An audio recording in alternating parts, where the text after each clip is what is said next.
নাহমাদুহু ওয়া নুসাল্লি আলা রাসূলিহিল কারীম, আম্মা বাদ। প্রিয় ভাই বোনেরা, নির্জন মুহূর্তে একাকী গুনাহে লিপ্ত হওয়া গুনাহগার ব্যক্তিদের জন্য এটা খুবই মজাদার বিষয়। তবে এর চেয়ে হাজার গুণ বেশি মজাদার বিষয় হচ্ছে আল্লাহর ইবাদতে লিপ্ত হওয়া। কেননা গুনাহের স্বাদ এটা কখনো ইবাদতের স্বাদের দ্বারে কাছেও যেতে পারবে না। তাহলে আমরা কেন এত মজাদার বিষয়কে রেখে নিকৃষ্ট বিষয়ে জড়িয়ে পড়ছি? একজন লোক নিজের কৃতকর্মের কারণে অনুতপ্ত হয়ে বলেছিলেন, ইতিপূর্বে আমি অনেক গুনাহ করেছি, নির্জন মুহূর্তে বিভিন্ন অপরাধে লিপ্ত হয়েছি। আল্লাহ তাআলা ছাড়া আমার এই অপরাধগুলো আর কেউ দেখেনি। আমি অন্যায়ভাবে মানুষের সম্পদ আত্মসাৎ করেছি, যেটা আমার উচিত হয়নি। আমি নির্জন মুহূর্তে মোবাইল কম্পিউটারের সামনে বসে বসে অনেক পাপাচার করেছি। এখন এই গুনাহের মাগফিরাতের জন্য আমি কি করতে পারি? এই ক্ষেত্রে আমার বক্তব্য হলো, প্রিয় ভাই বোন, সাধারণত তওবা পূর্বের সকল গুনাহকে ক্ষমা করে দেয়।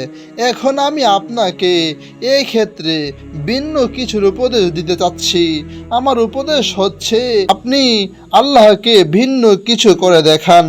যেভাবে আপনি নির্জন মুহূর্তে আল্লাহর অবাধ্য হয়েছিলেন, আল্লাহর নাফরমানিতে লিপ্ত হয়েছিলেন, ঠিক সেভাবে আপনি নির্জন মুহূর্তে আল্লাহর ইবাদতে লিপ্ত হন। আপনার রবের সামনে সিজদায় লুটিয়ে পড়ুন। নির্জন মুহূর্তে আপনার প্রতিপালকের নিকট ফরিয়াদ করুন। আপনার প্রতিপালকের নিকট ক্ষমা প্রার্থনা করুন।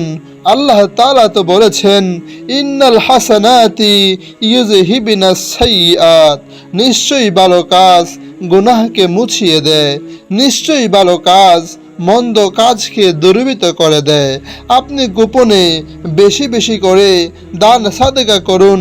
কেননা হাদিসের মধ্যে এসেছে, সাদাকাতুস সিররি তুতফিউ গাদাবার রব, গোপনের সাদকা আল্লাহর ক্রোধকে কমিয়ে দেয়।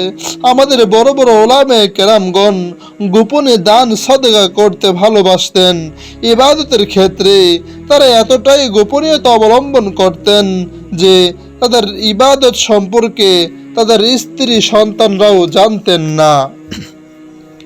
এটাই ছিল ইবাদতের ক্ষেত্রে আমাদের উলামায়ে কেরামের নীতি। সুতরাং আপনি গোপনে আল্লাহর ইবাদত করুন। আপনি প্রমাণ করে দেখিয়ে দিন যে, হে আল্লাহ, আমি যেভাবে গোপনে পাপাচারে লিপ্ত হয়েছিলাম, ঠিক তেমনিভাবেই এখন গোপনে তোমার ইবাদত করছি, তোমার কাছে ফরিয়াদ করছি, তোমার কাছে দুহাত তুলে তাওবা করছি। প্রিয় ভাই বোন, নির্জন মুহূর্তে বেশি বেশি করে আল্লাহকে ভয় করুন।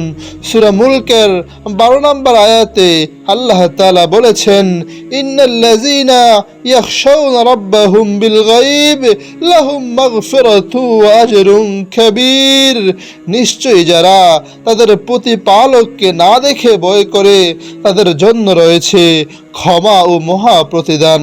আল্লাহ তাআলা জাহান্নাম সংক্রান্ত আলোচনার পর এই আয়াতটিকে উল্লেখ করেছেন।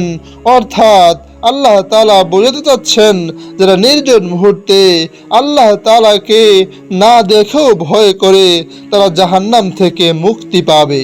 আর যারা জাহান্নাম থেকে মুক্তি পাবে তারা কোথায় যাবে?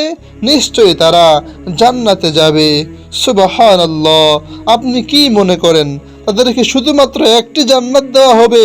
না, যারা তাদের প্রতিপালকের সামনে দণ্ডায়মান হওয়ার ভয়ে গুনাহ থেকে বিরত থাকে তাদের জন্য 2টি জান্নাতের নিশ্চয়তা রয়েছে।